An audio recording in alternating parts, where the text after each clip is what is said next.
उड़ीसा की धरती, जहाँ हवा में नमक नहीं, भक्ति की खुशबू बहती है।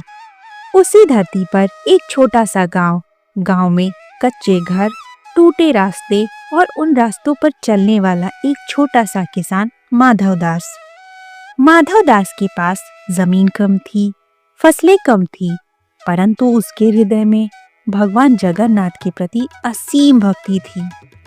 हर सुबह माधव दास सूरज उगने से पहले अपने घर में रखे भगवान जगन्नाथ की मूर्ति के सामने बैठता और उनसे प्रार्थना करता, प्रभु, आज भी हल मैं आपके नाम से ही चलाऊंगा। उसकी इस बात में कोई लालसा नहीं होती, बस एक समर्पण होता था। गांव के बाकी किसान कहते, सिर्फ पूजा से पेट नहीं भरता माधव दास, फसल भी अच्छी होनी चाहिए। पर माधव दास मुस्कुराता और कहता, पेट अवश्य ही अन्न से भरता है, परंतु जीवन विश्वास से चलता है। उसकी पत्नी राधा जानती थी कि गरीबी है, परंतु माधव दास का विश्वास गरीब नहीं है।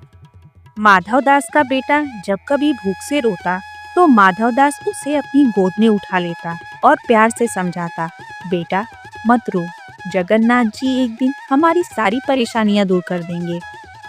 फिर एक साल ऐसा समय आया जब आसमान मानो पत्थर का हो गया। दिन चढ़ता गया, सूरज जलाता गया और बादल जैसे रास्ता भूल गए।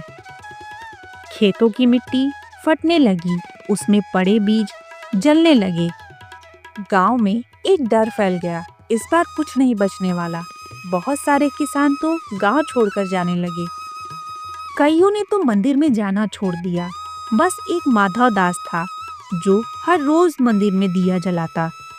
एक दिन जब राधा ने अनाज के सारे बर्तन खंगाले तो उसने देखा कि सारे बर्तन खाली थे। राधा की आंखें भर आई। उसने माधव से कहा, माधव, आज बस एक समय का ही अन्न बचा है। उधर गोपाल भी चुपचाप एक कोने में बैठा था। माधव ने कुछ नहीं कहा, बस चुपचाप चावल की आधी थाली भगवान जगन्नाथ के सामने रख दी और कांपती हुई आवाज में बोला, प्रभु, आज मैं आपको सही से भोग भी नहीं लगा सकता, फिर भी मेरा विश्वास आप पर पूरा है। आधी रात के समय दरवाजे पे दस्तक हुई। राधा ये आवाज सुनकर डर गई। माधव ने दरवाजा खोला। दरवाजे के पास एक आदमी खड़ा था। उस आदमी ने माधव से कहा, मैं भूखा हूँ, क्या मुझे भोजन मिल सकता है? राधा सोच में पड़ गई। हम खुद ही भूखे हैं, फिर इसे कहाँ से खिलाएंगे? माधव उस अनजान आदमी को घर के भीतर ले आया और भगवान जगन्नाथ की थाली उसे दे दी।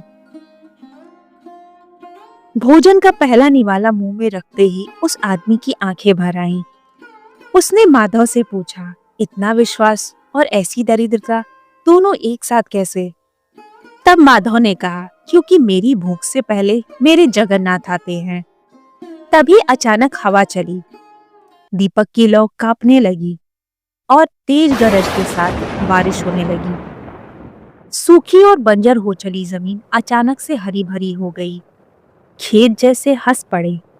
माधव की खुशी का ठिकाना न रहा। माधव ने देखा तो वो आदमी भी उस घर में नहीं था।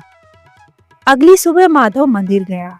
उसने देखा कि भगवान जगन्नाथ के पैरों में मिट्टी लगी है। माधव का शरीर जैसे कांप सा गया। उसकी आंखों में आंसू थे। उसने मन ही मन कहा, प्रभु, आप मुझसे इतना प्रेम करते हैं जो मेरा दुख दूर करने के लिए स्वयं आए। उस साल माधव की फसल सबसे अच्छी हुई।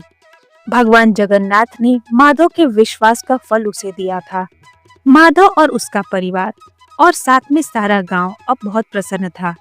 गांव में खुशहाली के दिन लौट आए थे और माधव सबसे यही कहता, मैंने अपना विश्वास नहीं छोड़ा और मेरे जगन्नाथ ने मेरा साथ नहीं छोड़ा। भगवान जगन्नाथ के परम भक्त माधव दास की इस कहानी का अंत यही होता है। अगर आपको ये कहानी पसंद आई तो ऐसी ही और कहानियों के लिए जुड़िए हमारे चैनल से और कमेंट में जय जगन्नाथ जरूर लिखें। आप सभी को जय जगन्नाथ।